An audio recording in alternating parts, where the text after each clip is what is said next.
बनेगा प्रधानमंत्री? क्या मोदी लेंगे तीसरी बार प्रधानमंत्री का शपथ या फिर राहुल गांधी करेंगे उस पर पलटवार? यह काफ़ी नाटकीय दिन था।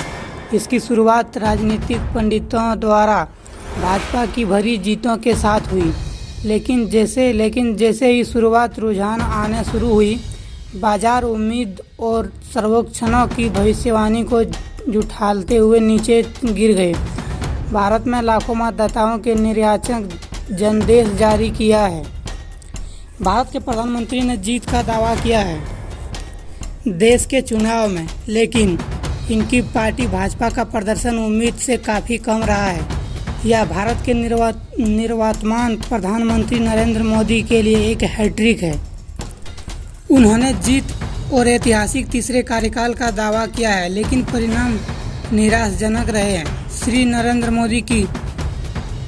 मोदी की जनता पार्टी ने 240 वोट जीते हैं, 240 सीटें जीते हैं। सरकार बनाने के लिए आवश्यक 272 सीटों से काफ़ी कम है, लेकिन मंगलवार को भारतीय प्रधानमंत्री ने कहा है कि वह अपने गठबंधन सहयोगी के साथ मिलकर अपनी सरकार बनाने के लिए तैयार है, क्योंकि अब भाजपा अपने गठबंधन सहयोगी के साथ व्यवस्था बनाने के लिए बैठक कर रही है।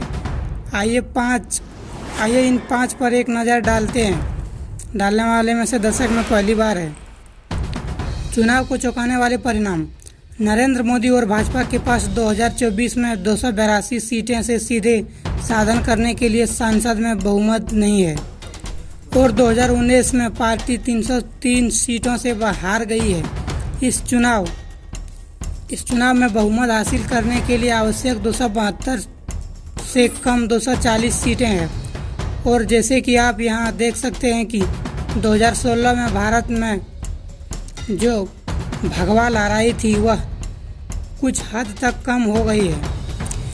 यदि आप 2019 में पिछले चुनाव को देखते हैं तो भाजपा के पास 303 सीटें थी। यदि आप 2019 में पिछले चुनाव को देखते हैं तो भाजपा के पास 303 सीट थी, और फिर भी आप जानते हैं कि उसने एनडीए से अधिक सहयोगियों को लाने की कोशिश की ताकि भाजपा का गठबंधन चलने के अनुभव हो।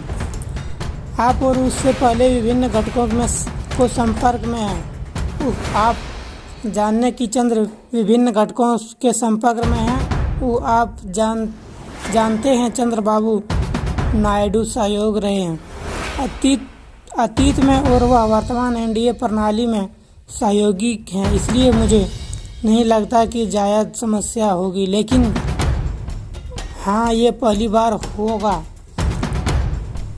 और हमें देखेंगे कि कैसे मोदी जी की प्रधानमंत्री ने जवाब दिया है कि राहुल और भारतीय राष्ट्रीय के नेतृत्व वाले विपक्षी भारत ब्लॉक ने इस बार शानदार वापसी की।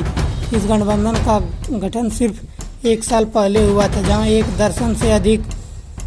दर्जन से अधिक क्षेत्रीय दलों ने मिलकर नरेंद्र मोदी और कांग्रेस का मुकाबला किया था। बीजेपी ने मंगलवार को इंडिया ब्लॉक में कुछ बढ़त हासिल की। कांग्रेस पार्टी ने चुनाव में 52 से लगभग 2 गुना होकर इस चुनाव में 99 पर पहुंच गए हैं।